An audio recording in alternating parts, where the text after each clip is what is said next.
Lo pikir JKT48 bisa bertahan 14 tahun cuma karena keberuntungan?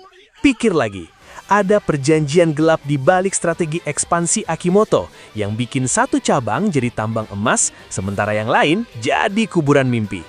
Gue bakal bongkar kenapa darah, keringat, dan air mata member kita di Jakarta dihargai beda dalam kontrak global. Ini soal DNA industri yang bakal ngerubah cara pandang lo terhadap perjuangan Oshilo selama ini. Kenapa Bangkok bisa sekuat Jakarta? Kenapa Manila mengap-ngap? Dan kenapa Shanghai berani khianat? Apa yang ada di kontrak mereka yang nggak ada di kita? Hari ini, kita telanjangi rahasianya. Halo nakama fandom, balik lagi bareng gue di Saidilah Enjoy, tempat kita membedah setiap lapisan kisah, strategi, dan DNA dari JKT48 serta 48 Family dunia. Sesuai janji gue di video sebelumnya, hari ini kita bedah sisi gelap isi dapur ekspansi global. Faktanya, 48 Group itu pakai sistem master franchise. Pusat di Jepang, Vernalosom, itu kayak penjual resep rahasia. Mereka jual lisensi ke partner lokal. Di Indonesia, kita punya Dentsu. Di Thailand, ada Independent Artist Management. Masalahnya, resep yang dikasih itu statis, tapi lidah penonton itu dinamis. Jepang mewajibkan setiap cabang punya teater permanen. Tapi tahu nggak loh, berapa biaya operasional teater di luar negeri? Jutaan dolar. Banyak partner lokal yang silap mata lihat kesuksesan AKB48. Mereka tanda tangan kontrak tanpa sadar kalau mereka sedang memelihara gajah putih. Aset yang megah tapi makannya mahal banget. Dampaknya kerasa di market readiness. JKT48 selamat karena Indonesia punya budaya fandom yang militan bin ajaib. Kita punya sejarah panjang budaya nongkrong yang di-convert jadi budaya nge-live. Tapi lihat Del48 di India atau SGO48 di Vietnam. Di sana, pasar musiknya nggak kenal sistem idol yang bisa ditemui. Mereka lebih suka bintang yang jauh di sana. Akibatnya, kontrak yang mewajibkan penjualan tiket teater harian jadi beban mati. Saat target nggak tercapai, manajemen lokal mulai sunat budget promosi, potong gaji staf, dan akhirnya disband secara tragis. JKT48 New Era itu sebenarnya adalah strategi survival paling radikal buat mutusin rantai beban operasional yang keberatan di masa pandemi. Jadi, nasib beda-beda itu bukan karena membernya nggak bertalat, tapi karena vibe komunitas di tiap negara itu beda. Sementara kontrak dari Jepang itu kaku banget kayak kanebo kering. Dalam analisis gue, ini namanya the standardization trap. Jepang maksa standar yang sama buat pasar yang beda.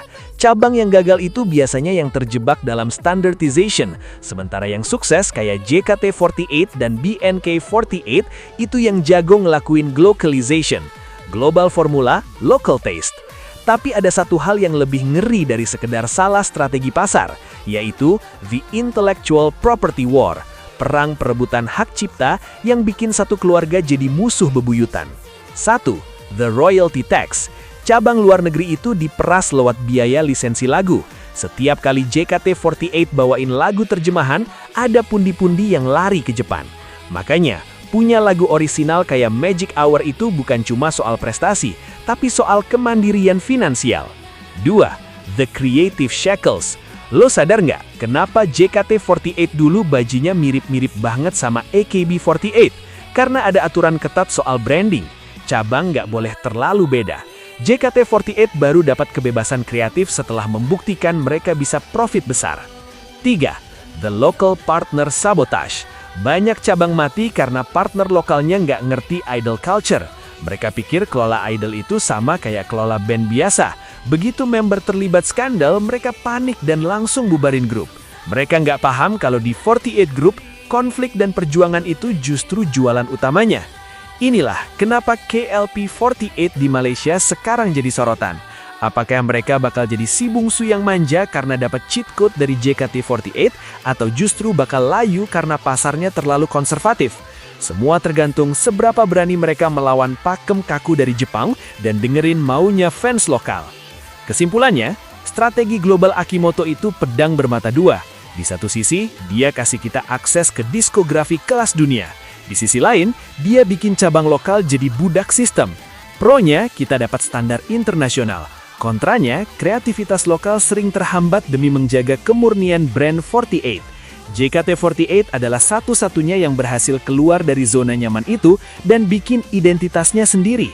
Sekarang gue tanya ke kalian nakama fandom, kalau seandainya JKT48 lepas total dari 48 Group dan berdiri sendiri pakai nama baru, apakah kalian tetap bakal dukung semilitan ini? Atau nama 48 itu harga mati buat kalian?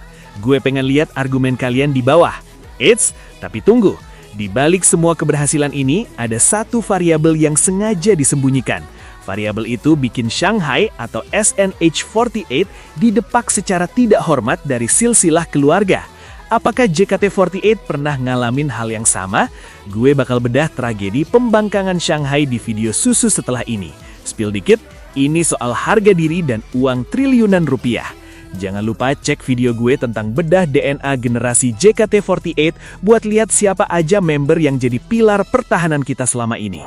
Gue Saidila Enjoy, izin cabut. Jaga Oshi, jaga kesehatan. Ciao!